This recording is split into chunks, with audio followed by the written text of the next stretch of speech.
Welcome to the Blast Network. I'm Jennifer Glegerich, and I'm here today with Tracy Jo Hopkins and Tracy Becker, my fellow Blast Network co-creators, and we want to thank you all for joining us. The Blast Network was founded so we could reach those of you, like us, who are living life on purpose and who are reaching out spiritually, emotionally, and even in your business endeavors to live your life in authentic and balanced ways. Who are we? Well, we are ICF Epic Coaches. Tracy Becker is a licensed professional counselor, transformational coach who specializes in advanced energy healing and meditation techniques. She also happens to have the most downloaded meditation apps on Onvana through iTunes and Google Play. Tracy Jo Hopkins is the technotherapist, and she's made a name for herself by working with such amazing companies like Salesforce.com. She's a coach and mentor for anyone who needs or uses technology and social media, basically everybody. I'm a certified business coach and mentor. I own Jennifer Marketing. I'm a managing partner in Nine Gaming Company and HR manager for Moog. Today's special guest is Sue Busen. Sue is an international author, I probably messed that up, energy coach and intuitive healer, and hopefully she'll forgive me. She's the founder of tapintobalance.com, where she helps people transform their lives physically, emotionally, and energetically. She also works with animals. She is the founder of the Get Set approach to emotional healing. We are all here because we have a burning desire to share our unique and complementary skill sets with you, because we're all going to change the world. So here we go. If you have a question, type it in or email us, and we'll be happy to answer it live on air or via email after the show. Today's topic is going to be led by Tracy Becker, and it focuses on embracing your dark side, love, forgiveness, and acceptance. So thank you, and Tracy, here we go. All right. Welcome, everybody, and thank you, Jennifer. Always such an amazing intro for us all, and Sue for being here with us today. It's fun to have everybody here. And so we're talking about, when I created this topic on the dark side, it was because it's October and Halloween comes and our daylight decreases significantly, and things happen to us. You know, when the light decreases and with the holidays approaching, a lot of indulgent behavior increases. So we may do distracting things. We may feel like there isn't as much things to do in the summertime, so we may watch more TV, would be just a simple distractive behavior. We may eat more because everybody is right there banging on the doors of the gym come January and swearing off all the sweets and everything and planning their diets. We probably drink too much, if we drink at all, and just indulge in partying activities more readily are available to us during the holidays. But sometimes that really increases the opportunity for depression, and depression does heighten as this time of year comes on, and there's just a lot going on at this time of year, and I just wanted us to really talk about the possibilities of what's going on, and so that we can take a more proactive perception and a proactive role in our entering into the holiday season here in the U.S. and looking at what we do and why we do it, and maybe coming up with some ways to not do the things that we pay a price for, whether we pay that with our personal integrity, or we pay that with our health, our physical health, or we pay that with our emotional health. So there are costs to all of those indulgent behaviors, and the depression absolutely that comes on. So, and I know relationships are an issue, having to be with family maybe that you don't get along with, you haven't forgiven, they haven't forgiven you, there's a lack of acceptance, there's a lack of real genuine love, and so so much, it's just so much. We could just talk about that. But I know Sue she has a piece that she wants to talk about the dark side, about the perceptions and the projections that we have during this time, at all times, but maybe heightened at this time. So take it away, Sue. Okay, thank you, Tracy. Yeah, as far as the perceptions go, I have a little bit of a different take on the dark side and looking at what's going on within us, because I believe strongly that as we each heal ourselves individually, we contribute to the healing of the whole. So just like it's hard for us to love other people if we don't love ourselves. But when I look at the dark side, and I really haven't done a lot of work on this personally, I'm just really diving into it right now, but I look at our projections on other people and look at those things that trip us up in other people. What are the things that other people do that really bother us? And then looking at those behaviors or those traits in other people that get us the most, and then look at where am I doing that, or where do I have an issue with that in my own life. And then also looking at what you fear most in your life. What things are you most afraid of, and what things are you afraid that other people will find out about you, or what will they know that's sort of a hidden part that you don't really show to other people, that oftentimes we're ashamed of that part, so we conceal it. And basically figuring that out, diving into it, looking at it, and embracing it, and looking at what it might have to teach us, in what ways it might be there to protect us, and not just to let it go necessarily, but to learn as much as we can from it, because those are usually the things that we have the most opportunities to grow from. Yeah. So that's, I have a great example that I'd love to share with you about that. That looking at somebody else's faults and then figuring out what that is in you. And it was from a couple that I learned some couples counseling tips and techniques from a long time ago. But they were saying, and they shared with us what they learned as far as being a couple with them. And the husband was just always so frustrated because the wife was late. She was always late. He'd be sitting waiting on her. He'd be, come on, can't you ever get ready on time? La, la, la, la, la, la, la. And because they were who they were, they were looking at this, and he couldn't, for the life of him, figure out where he was late, because he was always on time, ready, sitting at the door. He was, in his mind, in his life experience of himself, he was never late. However, when he finally went and asked his wife, she said, you're late leaving. Once we get to a place, you stay way past the time that we're welcome. You stay way past the time that the party's done. You linger and you just hang out just way past the time that's necessary or appropriate. And so when he got that information back, he could own that. He could own that, and therefore then, they could work in a healthier way with this late thing. So. That's really interesting. I looked at a situation recently with myself that it was bothering me. I was judging someone as having a trait of lazy. And then I realized that I grew up in a house that my parents both ran a business together and were always very busy. And I've always been very busy, and I've always looked down on laziness. And I realized that there's an opportunity for me in that to maybe sit back and take some time and relax and do something that I thought would be forbidden to, waste time or do something that wasn't productive. So in looking at that judgment that I projected on someone else, it's actually an opportunity to look at, perhaps I need to slow down and take some time for myself. Yeah, that's good. Thank you for sharing that. Gay and Katie Hendricks are just leading experts in couples relationships and dynamics, and they say that all couples, every relationship issue that comes up for couples is you can find it as a projection issue, and it's true. And sometimes my husband and I will look at ourselves when something's going on, and we're just like, is this your shit or my shit? Because you don't know sometimes. so yeah, it's really, yeah, projection is, and when we go to the quantum physics level, right, there's nothing outside of ourselves. We're creating it all, so why wouldn't it be our projection? Hey, Jen, you're muted. There you go. Yeah, no, I know. I mute myself because sometimes I get that weird echo that people don't like. I was about to say that this period of time, is it okay if I go into the Mercury retrograde? Yeah. Okay.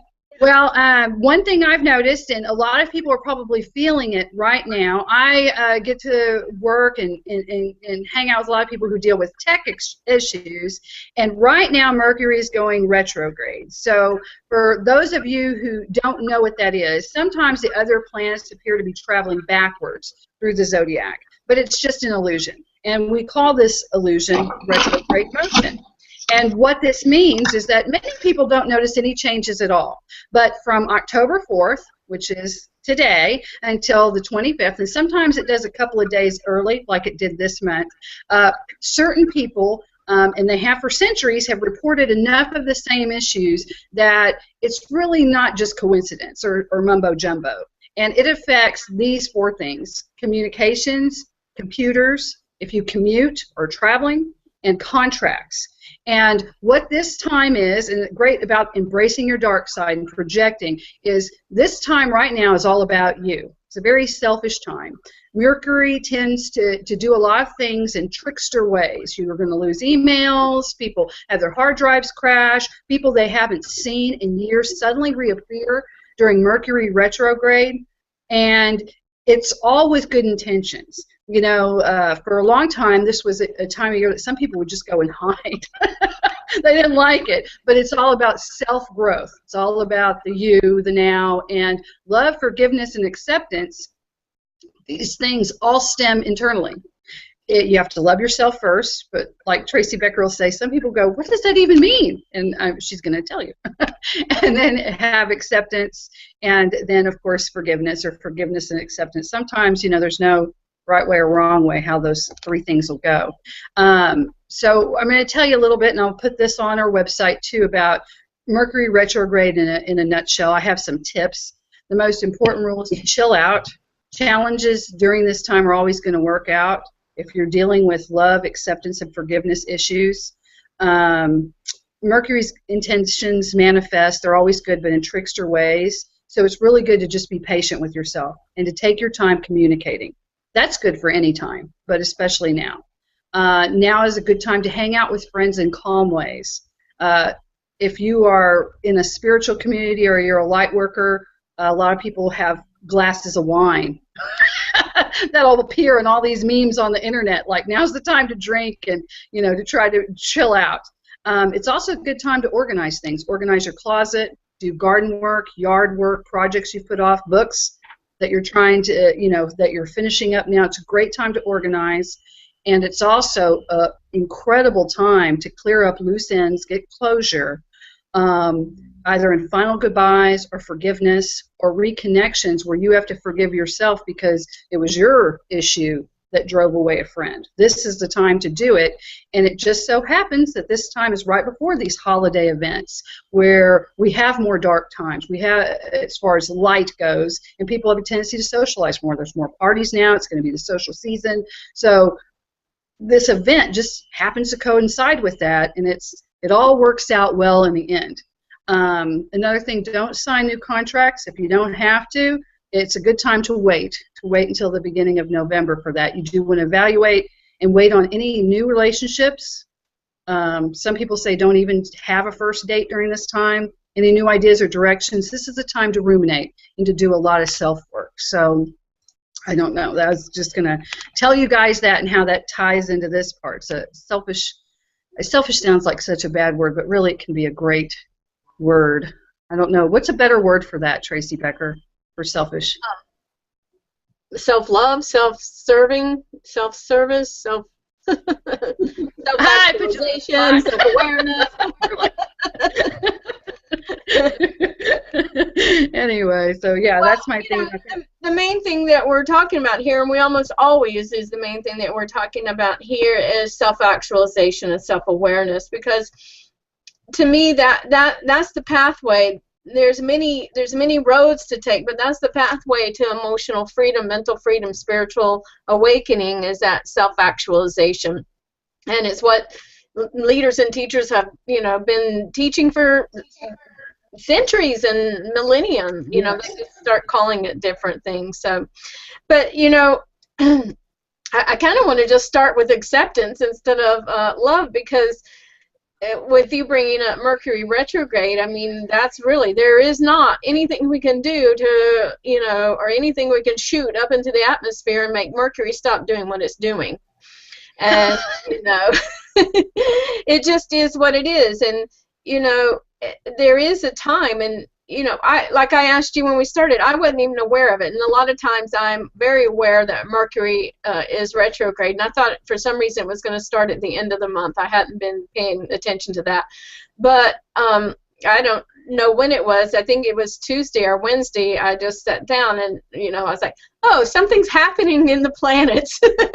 That's just what came to my mind. And it's because things just start happening wacky. Like, all of a sudden all my clients are calling me and they're freaking out, and, just like it started this big movement because communications is a big thing, and that means communications within relationships with your friends and family as well. So acceptance, wow. This is like my favorite thing. I always call it acceptance. On the hierarchy of mindset and the hierarchy of states of being, acceptance is like the gateway emotion. It's like the gateway drug, but it's the gateway drug, the gateway emotion to love and joy and enlightenment even. Because if you can move yourself there, you can really just catapult yourself really further in that state of being and that state of consciousness. And it doesn't mean that we have to say we love it, acceptance and loving it. No, you can even say you hate it, whatever it is. I don't care if you hate what's going on. I mean, because it's uncomfortable to you. You're suffering. You're in pain. You don't know what to do. You're confused. And so, I mean, it's not comfortable. Nobody wants to be there, So even just recognizing that, I don't like what's happening right now. However, if you can't change it, then what the heck, right? You just got to accept it and utilize the gifts that come wrapped up there. One of my greatest spiritual teachers told me many, many decades ago was, and it was a personal message to me, he said, Tracy, everything is a gift that just doesn't always come wrapped to your liking. And I was like, I didn't want to hear that. I had a coach tell me once, and I think it was A.J. Mahari, and it was, well, I say she's a coach, she was actually a therapist that was helping me through an issue, and she said, radical acceptance is the key to change. And then she went on, just accepting does not mean you're going to like it. But you have to accept it. Like, I am not at the place I'm going to be, and this is why, and this is what I'm doing that's causing it. Well, those are tough.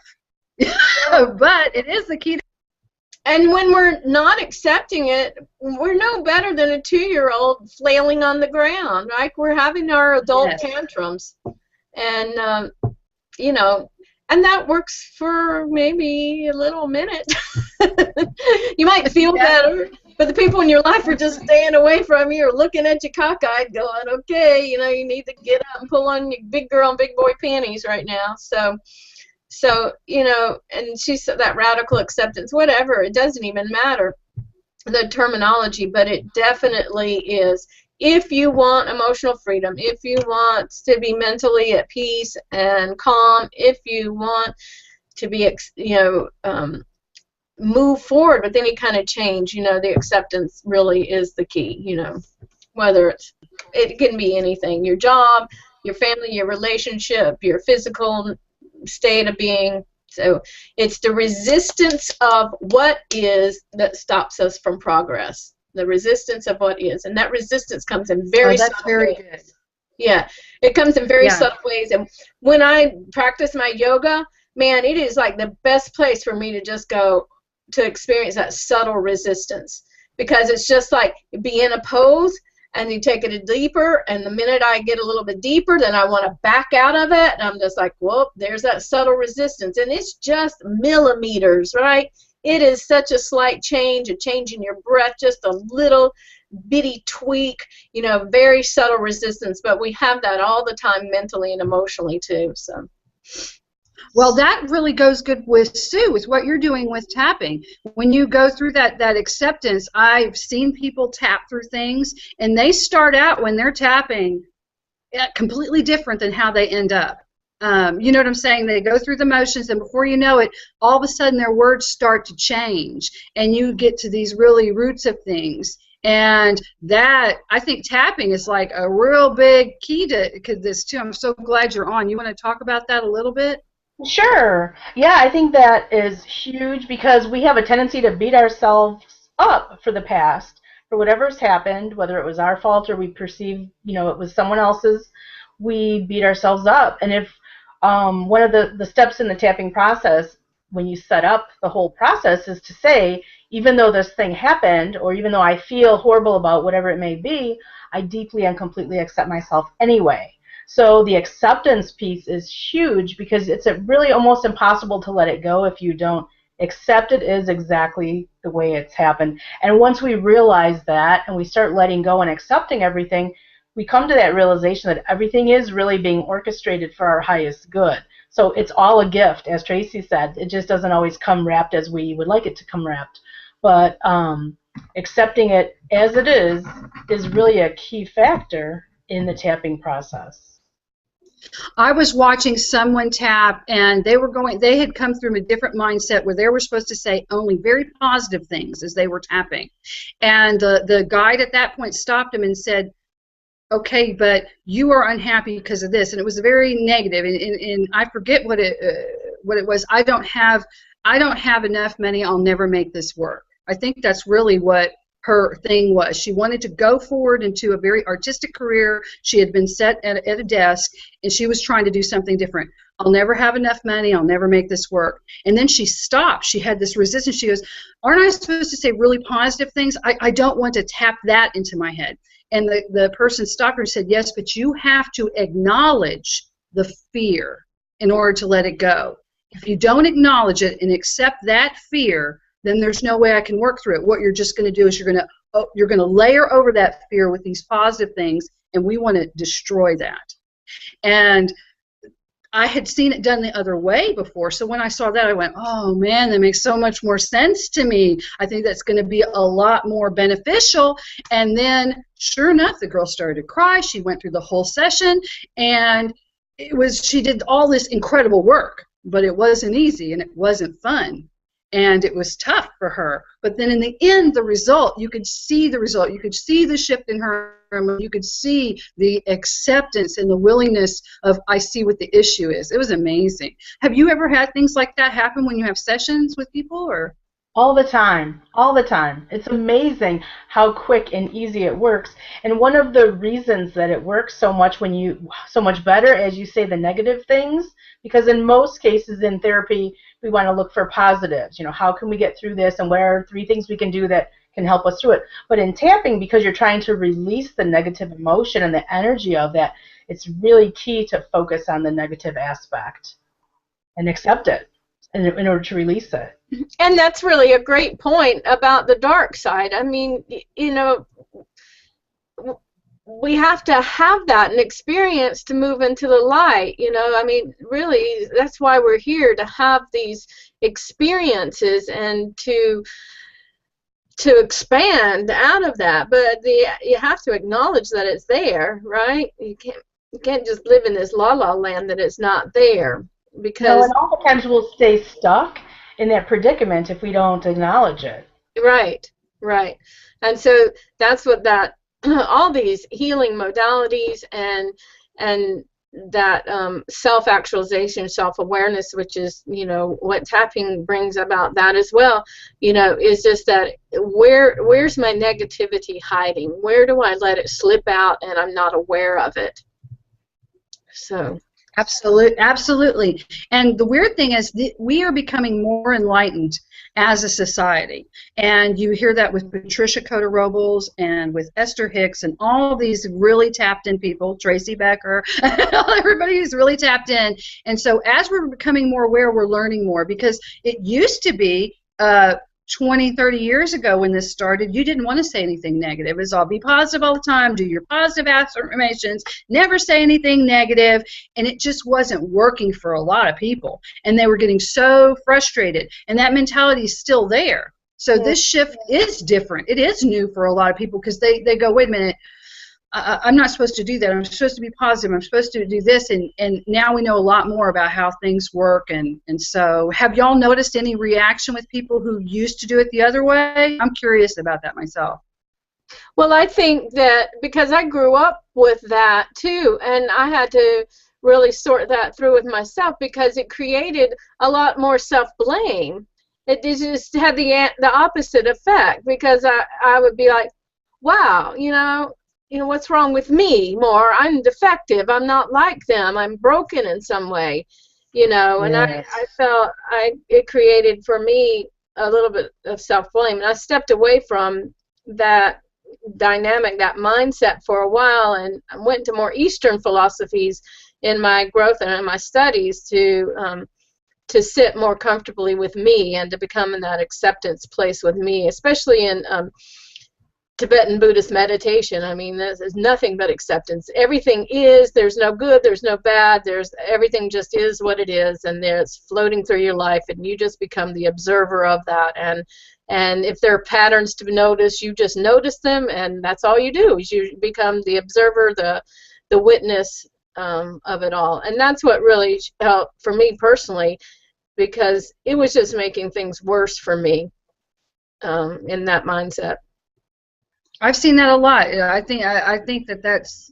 I know I personally went through that. This shame and blame. Why can't you be better at this? Why aren't you doing this? This sort of self-talk that was so negative, rather than really having true acceptance first. I wasn't able to move on. So yeah, that resonated with me. What about you, Sue?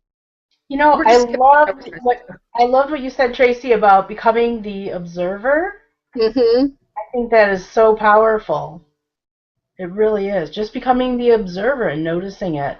Noticing what's going on. Notice the patterns. Embrace them. Love them.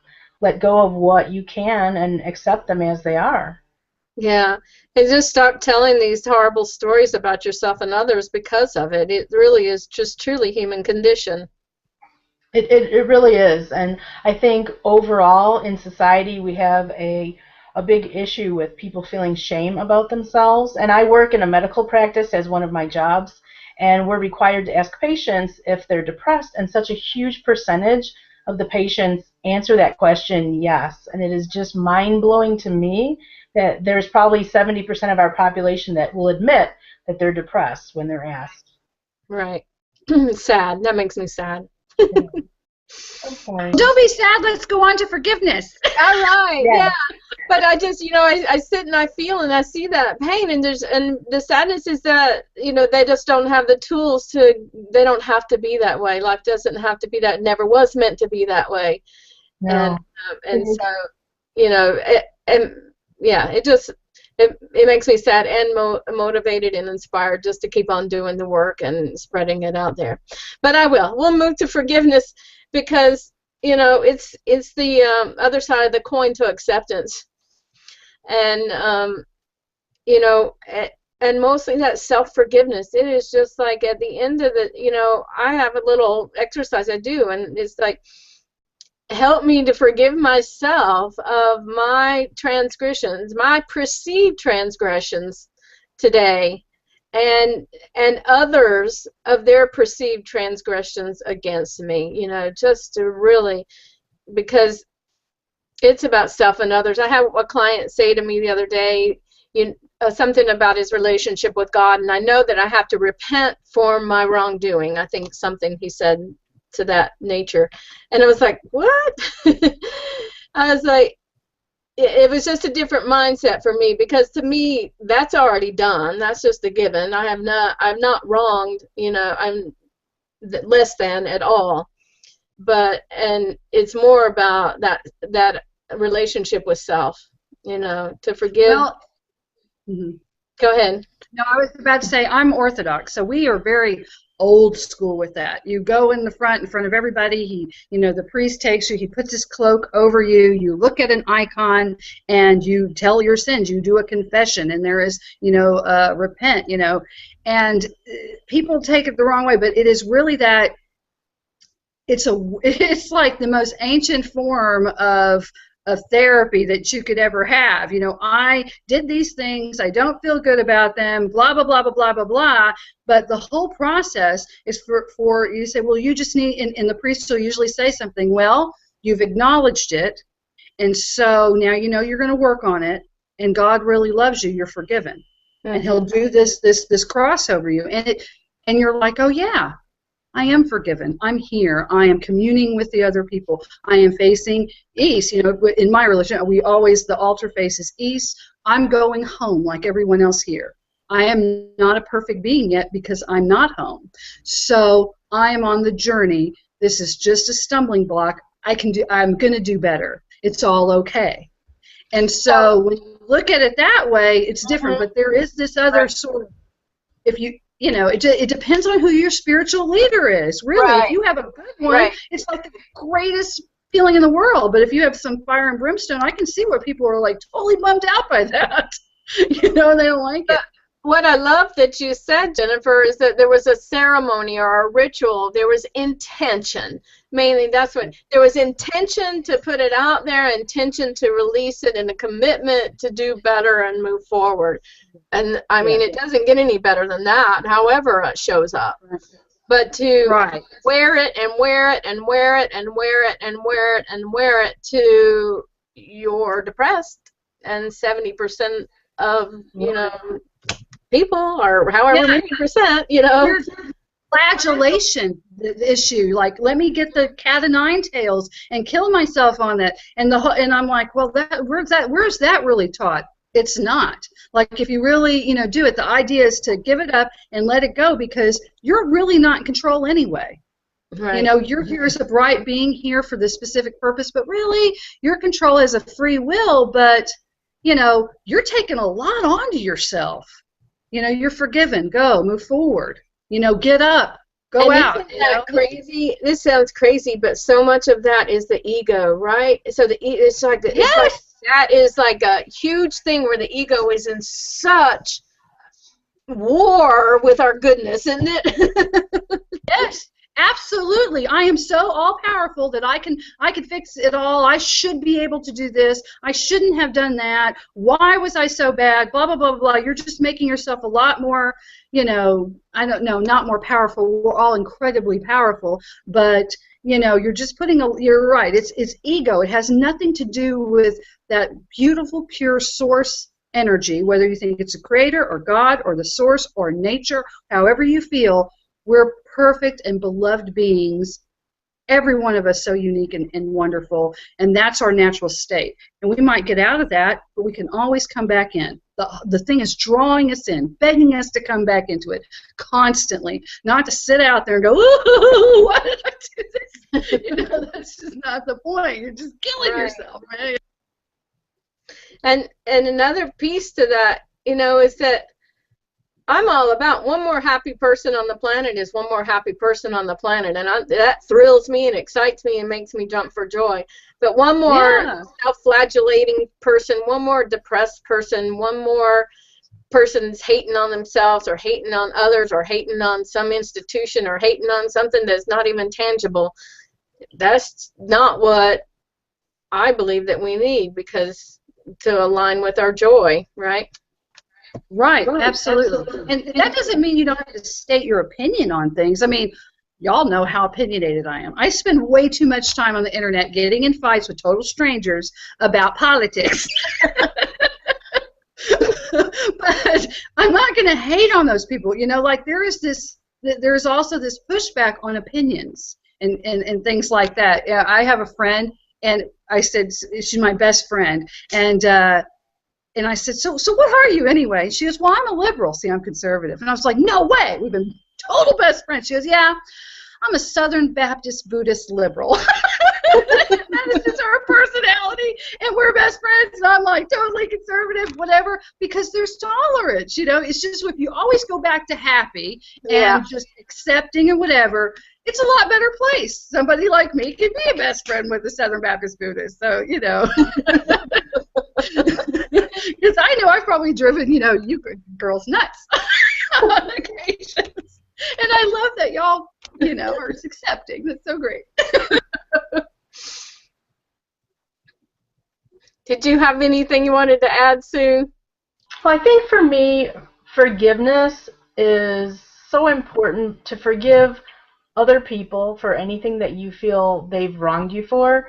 But in the end, I think it's really important to forgive yourself, because no matter what happens, no matter who you can blame for something, it always comes down to the fact that you've allowed it in some way, shape, or form. You didn't set your boundaries, whatever it may be. But I think forgiving yourself at that level is so critical in letting go of those things that don't serve you, because the only way you're going to be truly happy and live a joyous life is if you let go of any issue or any area in your life that you're not forgiving yourself. And usually we go in, when we make mistakes like that, we go in with a positive intention. I can think of a relationship with a woman I've had off and on for years, and every time it ends and I'm just shaking my head, why did I walk into that again? and this time I walked into it eyes wide open, and I kept my boundaries, and of course the same kind of weird stuff started happening, and I was able just to walk right out, just like breathing in and breathing out, and it wasn't a big deal. But there's a positive intention there.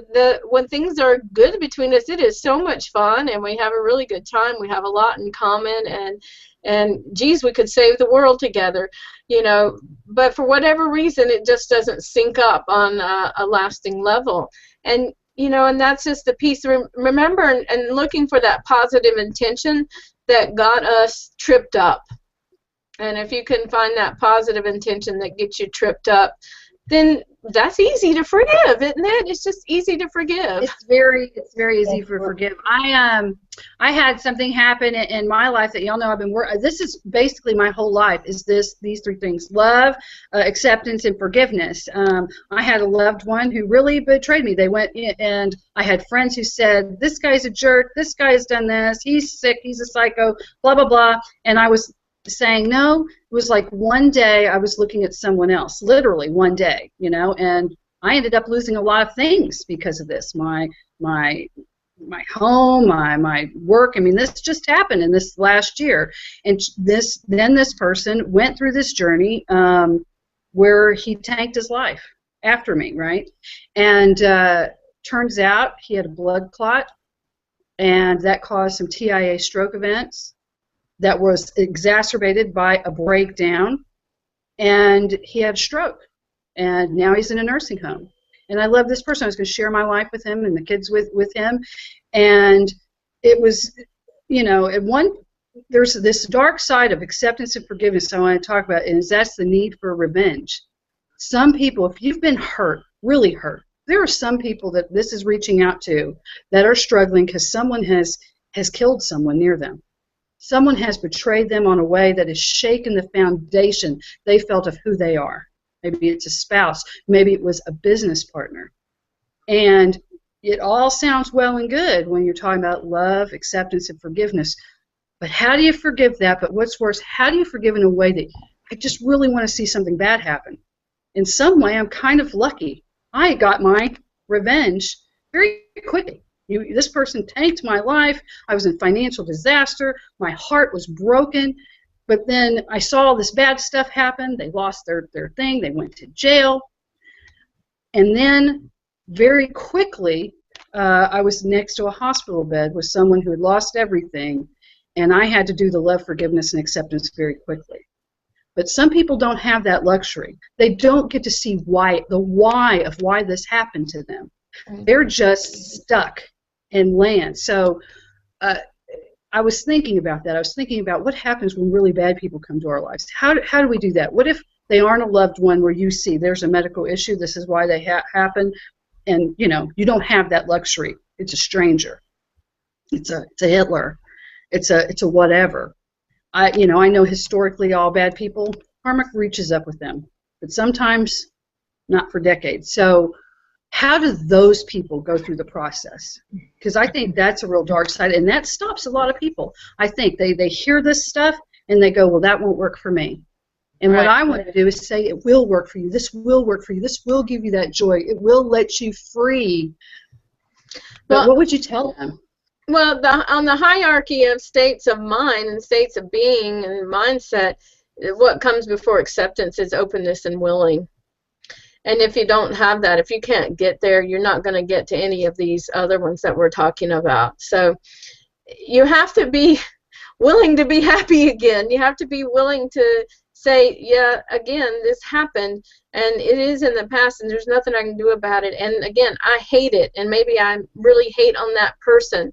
However, I don't want to be who I am right now forever, and I'm going to move into a space of being more open to there's other options. This doesn't have to define the rest of my life. It doesn't have to define who I am. It doesn't have to define my rest of my life experiences, my well-being, my relationships, my capacities, blah, blah, blah, blah, blah, right?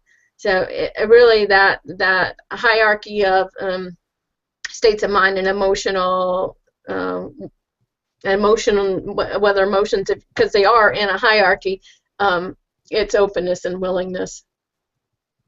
So, and you can't, if somebody's decided, I mean, it's a decision. We make decisions all the time. We just have to own that we make decisions, and we blame other people for those decisions. Or we don't even claim that we made the decision, that somebody else did this to us, and it's not true.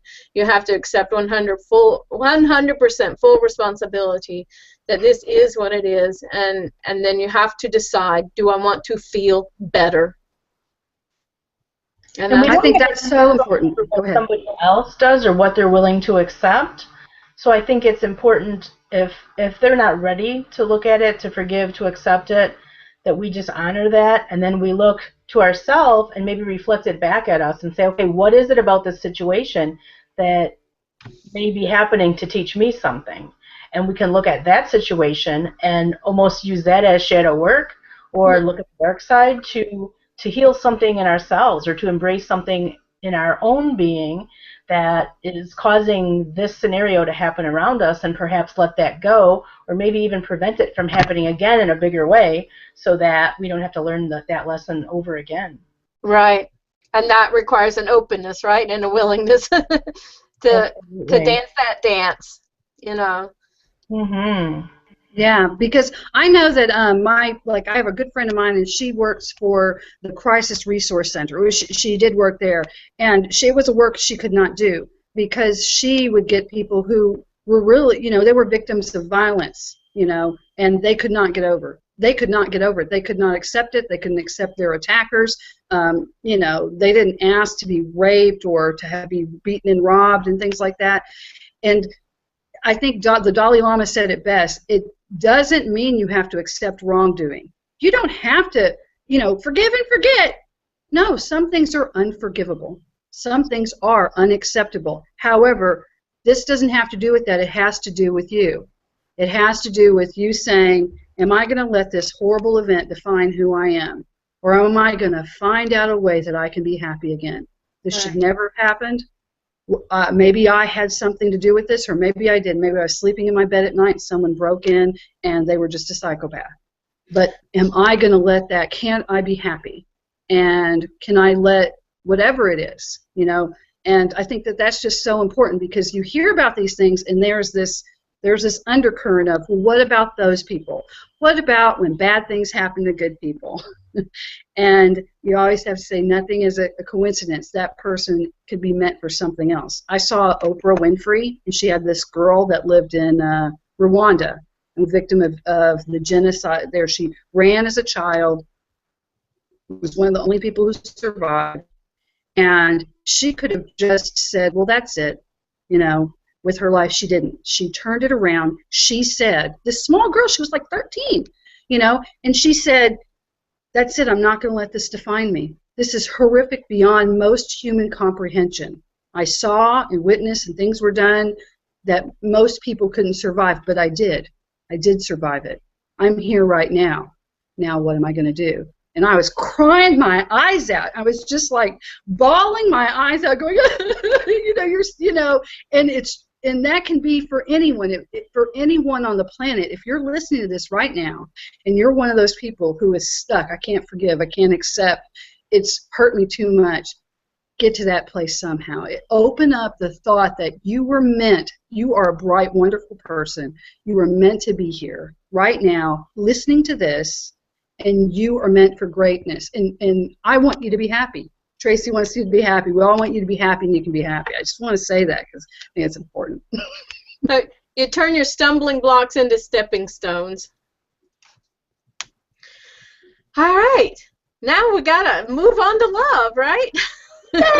Yay! Good stuff. I have this story that I want to tell, and it's told third party to me by a teacher in India, Maharaji Ji, who was Ram Dass's teacher and Krishna Dass's teacher, and they tell this beautiful story when they're sitting in the ashram at Maharaji Ji's feet. And they say usually Maharaji was busy. He was telling people what to do and talking here and having all these conversations and like working his magic, you know, with all the smoke and mirrors, kind of, so to say, around it. But they said that a man came in and asked, you know, Maharaji Ji, he said, teach me how to meditate, you know, and he just kind of dismissed them and didn't want to do it, you know, and then the students really wanted an answer, so they came at it at a different angle, and they said, well, Maharaji Ji, teach us how to meditate like Jesus did. And they said the rarest occasion happened that it just got silent. He got still. He just got completely still, and he just gazed off. I get chills talking about it. He just gazed off, and he turned his head, and 2 tears were streaming down his cheek, and he said to them, Jesus lost himself in love. And wow, it's such an expanded state to even just say that and experience that the way Maharaji Ji was witnessing that and sharing with his students. And that's the love. That's the love we're all seeking for, is that such expanded state to just be lost in love. And what does that mean? You know, Krishna Das says to that, he was just like, holy crap, how am I going to do that? He's like, I'd rather him giving me a 19,000 syllable mantra and tell me to stand on an ice pond on one toe and repeat that. But to lose oneself in love, how in the world does that ever happen? And I am not capable of that. So I wanted to bring that up because when we speak the word love, we speak it in so many ways, and I truly wish that we would be conscious and honest with ourselves and when we speak that, because so much of what I witness that's called love is cravings, desires, needs, longingness, loneliness, expectation, validation, affirmation, wanting it to fit in, and wanting it just because you think that's what you're supposed to have. So I believe that we often get it very confused, and a lot of times I will, especially people who have had a lot of trauma or abuse in their life, and the people that are the parents that are supposed to truly love them, they never got that from. I usually really ask them to look more at joy, because that word love is so distorted for them. And so we kind of look at what a joyful life would be, a joyful relationship would be, instead of that love. So Yeah, that's all I got to say about that really right now. You kind of said it all. Exactly. That was huge. Yeah. So Sue, what are your thoughts? Your final little thoughts? I know that we've got like 20 minutes left or whatever. Okay, I think that was beautiful, Tracy. It left me speechless. Really, it's perfect. Yeah. Thank you so much for sharing that. You're welcome. Yeah, it's such an expanded state when you hear that story, and I've heard it over and over again, and you know, it brings tears to my eyes. And you know, if you yourself have tapped into the divine and been in a pure devotional state of being ever, you know what I'm talking about. And if you haven't, go for it, right? Because there's no defining it. It is a pure ecstatic experience. I think about that. If anyone's ever had a child, you know, there is that moment right then, but some people have not. But I've seen that, you know, and I felt it myself. That, wow, so this is what it's all about. That overwhelming gratefulness, and that's another thing that goes in with that living in love. I think is just being so grateful. You know, if you can just get to a point where you can go, man, I have so many things that are right with me. I have so many things that are right with me and right with the world right now that really aren't awful. You know, even if it's something small like, you know, I have the best legs. And they look great. And I look at them and I think that they're great. I mean, it doesn't matter how it is. Or, you know, I really, you know, love my fashion sense. Or that's different. Or I love the fact that I have a good job right now. Or I love the fact that every day I wake up and this one neighbor says hi to me. I may not have anyone else in my life, but they make a point, maybe I'm special, you know, and to be grateful for these tiny little things, you know, the small things or whatever. And when you start to live out of gratefulness, it's easy to go to the love and to the joy and to those emotions as well. Hey, I see Tracy Joe. She's not a picture anymore. Jennifer, I think that's so true. Oh, sorry, Sue, go. Go ahead, Sue. Okay, I was just going to say, Jennifer, I think that's great. I think gratitude is such an important place to start if you don't feel that love. And one of the things that I had learned from a mentor of mine, in opening your heart and sharing love, receiving love, and it's so powerful to me, is just to put my hands over my heart and remind myself that I am love, that everyone is love, and to just help us kind of get centered and to feel the love within us. Mm-hmm. I find for myself too, if I get on my knees, really, if I get on my knees in a pure state of humbleness and receiving and just say, can't do it without you, bring it on, I'm filled with love in those moments. Absolutely. Tracy Joe, were you going to say something? Tracy, I lost my voice.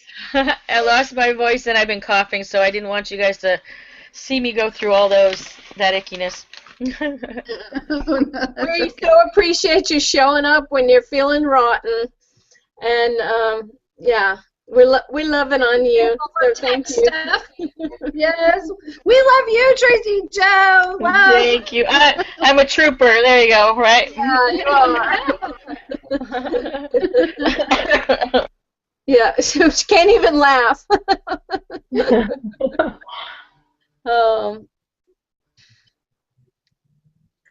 That is very good, Tracy Becker. When you said that, both of you, that is one thing, and then you're right, on my knees, on those moments when you let yourself, it's amazing how God, the universe, the Creator, you just feel filled with that, and that's so good. I just love it when we get to talk to a bunch of people, and then I hear it, I'm like, yeah, I never would have remembered that one. Or I never thought of that at all. I love that. I love that. I love that. And I think any devotion, any devotional practice, so, love, that experience of love has to come from a spiritual practice, in many ways, and that can look many ways. That's different for anybody. But having that spiritual practice is like the jet fuel to getting the love and the joy. So when we talked about the hierarchy of emotion, then here we go. We started at acceptance, and we talked a little about what comes before acceptance, which is that openness and willingness. Then we get the acceptance, and along with the acceptance, the other side of that coin is forgiveness. And then we get that opportunity to step into that love and joy. And there you can also throw in peace, and that peace means, that I'm seeing, Freedom. right? Freedom, safety. Freedom. I was thinking, yeah, that is a huge nothing. one that a lot of people get bogged down with because if they've had betrayals or violations of trust, that they perceive violations of trust, and that safety and trust are a huge piece to tap on out of their emotions, right, Sue? and get on past that. So. Okay, well, it looks like we're getting close to things. Does anyone have any closing arguments, or not arguments, closing arguments? I just thought of a good book. I just thought of a good book for Susan. Tap into the fear, love, or getting rid of that that fear of because what Tracy Becker was saying earlier about how hard a lot of people with the word love, and I can understand that I've got some issues with that. It's called the L words with me.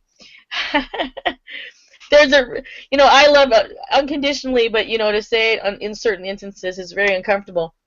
And I just thought about it. I'm like, wouldn't it be nice to have a book, Susan, that's that it's tapping about the love, the fears of the love, or even just the word, because even the words just has a heavy thing. And so I was just thinking, I was just like, oh, Sue should come out with a book with that. Thank you. I'll put that on my list, Tracy Joe. Speaking of the dark side, I want to tell y'all a funny little joke. I got my modem. It's Mercury retrograde. And guess what? My modem I've had for years went out. Right? I could feel it ahead of time. And I work with a bunch of tech people, and they felt it. So I was getting a new modem in, and I thought, but this modem has a built-in router. It's one of those cool Xfinity ones where you can see TV everywhere and all that. So I was all excited. I'm putting it up, and then I go on, and I notice all these different funny names. My neighbors, I live in like a very conservative little neighborhood, and one of the names of their Wi-Fi, you go to connect all the Wi-Fi's in the area. One of my neighbors, their Wi-Fi is "It hurts when I pee." Oh my goodness, that's funny. And then another one's is Creeper Lair. And then another one here, I'm going to click on my little Wi-Fi. Oh, FBI surveillance van number 7. Oh, so these are my neighbors. So hey, you might have more in common with them than you thought, huh? I know. So I decided I get to change mine too. So I thought about, how it is when you go and you get it on your phone, this Wi-Fi is available. And so my ringtone is actually Darth Vader's theme. Dar, dar, dar, dar, dar. That's my phone, right? And then we had the show, right? And I thought, I'm going to name mine The Dark Side, so everyone has to connect. Would you like to connect to the dark side? Right. And so, as soon as I connected it, I did a screenshot on my phone. I was like, yes, I would. Because I'm all in the skulls and everything, so I just thought that was hilarious. So when you're decorating throughout the month, you ought to put up all of their names, their screen names on little signs out in your yard, right? That's funny. Yeah, that's good. Just so they can walk by and go, hey, that's me. You can see it, and there's one, you can go on and look, and it has other funny ones too, like on the internet, and they have one for dorm room, like we can hear, your party is too loud, or you're not, and they started like talking to each other, leaving these passive-aggressive statements that are very funny, and how they named it, but that's a good idea, Tracy Becker. That's going to be part of my dystopian yard. All right, you got to take us out, Jennifer. Yes. Okay, well, the first thing we're going to do is just thank everybody for a great show today and on love, forgiveness, and acceptance. And if you want to hear more from Sue, then she has a new book out, and she has her website. So, Sue, I want you to tell us about your book really quick. Tell us how to get to your website. We have a freebie on our website, theblastnetwork.com. You can get a free meditation on forgiveness from Tracy Becker. It's going to be right under our talk show, and you're also going to be able to get a free ebook from Sue, and that's going to be under there. But Sue, give us your website again, and your last project. Tell us about that one more time. Okay, sure. My website is tapintobalance.com. It's TAPINTOBALANCE.com. And my latest book is Tap Into Balance. Also, it's funny, the website is the same as the book title, but it's a guide to awakening the joy within using the Get Set approach, which is my technique for tapping, which involves both the negative tapping, it involves a forgiveness step, and a positive affirmation. That's the new book, and it will launch in bookstores in March, but it will be available a little before then online. Cool. Yay, Sue! Yay. Like I said before you started, you do what the rest of us say we're going to do, write books, and you just keep putting them out there, so way to go, girl. Thank you. Okay, and Tracy Becker, what do you have new? And give us your website. Oh, it's tracybecker.com, and you can go there, and it's the same giveaway. I've got the 6 meditations and life lessons audios there, and you can get it as a download. But there is 2 specifically that are appropriate for this show. One is on forgiveness, so there's a meditation with a little mini lecture on forgiveness, and on distractions, which we started out, the show with, about how to avoid getting carried away with those distractions. So plus you get a few more. So it's either, and when you go to the Blast Network, it is on there, and it's on tracybecker.com as well. And then there's some new stuff happening on Umvana. They have a new way that you can kind of do a self-assessment on your well-being, and then you can pick out meditations that can help you with your weakest assessment score, I guess. I haven't done it. But all my meditations are there on Umvana, O-M-V-A-N-A. It's an app on iProducts as well as Androids, and you can just search my name and it'll be there. And same thing on iTunes. I have a lot of podcasts on iTunes that are free, and then some meditation albums. So that's awesome. Great. Okay, and Tracy Joe, our technotherapist, can you tell us a little bit about you? I am currently healing, so I put some stuff on a hold, but in the future I'm thinking of also doing some classes and that kind of thing on marketing, and those people that are trying to get their word out, not just marketing, but how to start from scratch. Even building between the websites, how we do our websites, the very basics. Let's get your word out. Even if you're not doing a business, if you want to just do something special for the family, I want to start doing something like that so people can get more comfortable, of just being online, because this is just a tool. It's not something that's going to take over your life. As long, if you realize it's a tool and an enhancement of you, it'll be fun, and you can do what you need to do. So keep an eye out on that, and I'm looking to do that in the future. Okay, and you can reach Tracy Joe by going to theblastnetwork.com, and on that is her website. And let me make sure I spell it correctly for you, and I'm going to go there. I didn't have it right in front of me because I was not I'm not doing what I'm supposed to do here. Sorry about that. And wait, why did I have this? Contact us. Let me go. Well, I have just theblastnetwork.com. It's technotherapist. She's the technotherapist. Tracy, spell it. It's techno-therapist.com. So techno, T-E-N, crud. I took the medicine already. Techno-therapist.com. Sorry. Just go to theblastnetwork.com. You'll figure it out, right?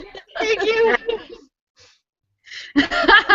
And then I'm Jennifer Glegerich. We're here with the Blast Network, always having a blast. Thank you so much for stopping by with us and spending time with us. Our next show is going to be November. My God, why it keeps on? I keep on logging out of stuff. I'm not. November 1st. November 1st is our next show, and we are going to be talking about gratitude versus lack and limitation. And it's going to be a very big one for the month. I like So that one. please Yeah. be sure it's the same bat time, same bat channel on November 1st, and join us then. If you want to speak to any of us, you can reach me, Jennifer, at theblastnetwork.com. Tracy Joe with your tech issues at tracyjoe@theblastnetwork.com, or Tracy Becker, and she's just Tracy, Tracy, at theblastnetwork.com. If you want to find out about personal coaching or business coaching, you can always go to jennifermarketing.com as well. Thank you so much. Have a great day, and bye-bye, everybody. Bye. Bye.